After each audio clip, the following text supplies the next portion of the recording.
Mga dahilan ng pagkakasala. Sinabi ni Jesus sa mga tagasunod niya, hindi maiiwasan ang pagdating ng mga bagay na magiging dahilan ng pagkakasala ng tao. Ngunit nakakaawa ang taong magiging dahilan ng pagkakasala ng kanyang kapwa. Mas mabuti pang talian siya sa leeg ng gilingang bato at itapon sa dagat, kaysa siya ang maging dahilan ng pagkakasala ng isa sa maliliit na ito. Kaya mag-ingat kayo. Kung magkasala sa iyo ang kapatid mo, pagsabihan mo siya. At kung magsisi siya, patawarin mo. Kahit 7 beses pa siyang magkasala sa iyo sa maghapon, kung 7 beses din siyang hihingi ng tawad sa iyo, ay patawarin mo. Tungkol sa pananampalataya. Sinabi ng mga apostol sa Panginoon, dagdagan po ninyo ang pananampalataya namin. Sumagot ang Panginoon, kung may pananampalataya kayong kasinlaki lang ng buto ng mustasa, masasabi ninyo sa malaking punong ito, mabunot ka at malipat sa dagat at susundin kayo nito. Ang tungkulin ng alipin. Sinabi pa ni Jesus, halimbawa, may alipin kang nag-aararo o nag-aalaga ng mga tupa at kararating lang niya mula sa trabaho niya. Bilang amo, sasabihin mo ba sa kanya, halika na, maupo ka at kumain? Hindi. Sa halip, ito ang sasabihin ninyo. Magbihis ka na at ipaghanda ako ng hapunan. At pagsilbihan mo ako habang kumakain. Saka ka na kumain pagkatapos ko. Hindi pinasasalamatan ng alipin dahil ginagawa lang niya ang kanyang tungkulin. Ganoon din naman sa inyo. Pagkatapos ninyong gawin ang mga iniutos sa inyo, sabihin ninyo, mga alipin lamang kami, at hindi nararapat papurihan dahil ginagawa lang namin ang aming tungkulin. Pinagaling ni Jesus ang 10 lalaking may malubhang sakit sa balat. Sa paglalakbay ni Jesus papuntang Jerusalem, dumaan siya sa hangganan ng Galilea at Samaria. Nang papasok na siya sa isang nayon, sinalubong siya ng 10 lalaking may malubhang sakit sa balat. Tumayo lang sila sa malayo at sumigaw kay Jesus, Panginoong Jesus, maawa po kayo sa amin. Nang makita sila ni Jesus, sinabi niya sa kanila, pumunta kayo sa mga pari at magpatingin sa kanila. At habang naglalakad pa lang sila, luminis na ang kanilang balat. Nang makita ng isa sa kanila na magaling na siya, bumalik siya kay Jesus at nagsisigaw ng papuri sa Diyos. Lumuhod siya sa harap ni Jesus at nagpasalamat sa kanya. Isa siyang Samaritano. Sinabi ni Jesus, hindi ba't 10 ang pinagaling ko? Nasaan ang 9? Bakit hindi bumalik ang iba upang magpuri sa Diyos, maliban sa taong ito na hindi Hudyo?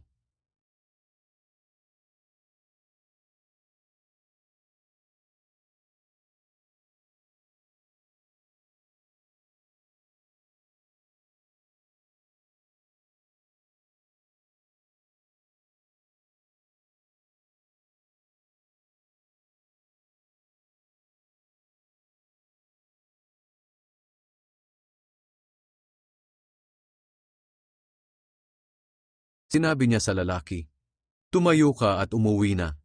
Iniligtas ka ng pananampalataya mo. Ang tungkol sa paghahari ng Diyos. Minsan, tinanong ng mga Pariseo si Jesus kung kailan magsisimula ang paghahari ng Diyos. Sumagot siya, walang makikitang palatandaan na nagsisimula na ang paghahari ng Diyos. Kaya walang makapagsasabing, dito maghahari ang Diyos o doon siya maghahari. Dahil naghahari na ang Diyos sa puso ninyo. Pagkatapos sinabi niya sa mga tagasunod niya, darating ang panahon na gugustuhin ninyong makita ako na anak ng tao, kahit isang araw lang, pero hindi pa iyon mangyayari. May mga magsasabi sa inyo, naroon siya, o nandito siya. Huwag kayong sasama sa kanila para hanapin ako. Sapagkat ako na anak ng tao ay babalik na tulad ng kidlat, na nagliliwanag sa buong kalangitan. Ngunit kailangan muna akong dumanas ng maraming hirap at itakwil ng henerasyong ito. Kung ano ang mga ginawa ng mga tao noong kapanahunan ni Noe, ay ganoon din ang gagawin ng mga tao sa araw ng pagbabalik ko na anak ng tao. Sa panahon nga ni Noe, Wala silang inaatupag kundi ang magsaya.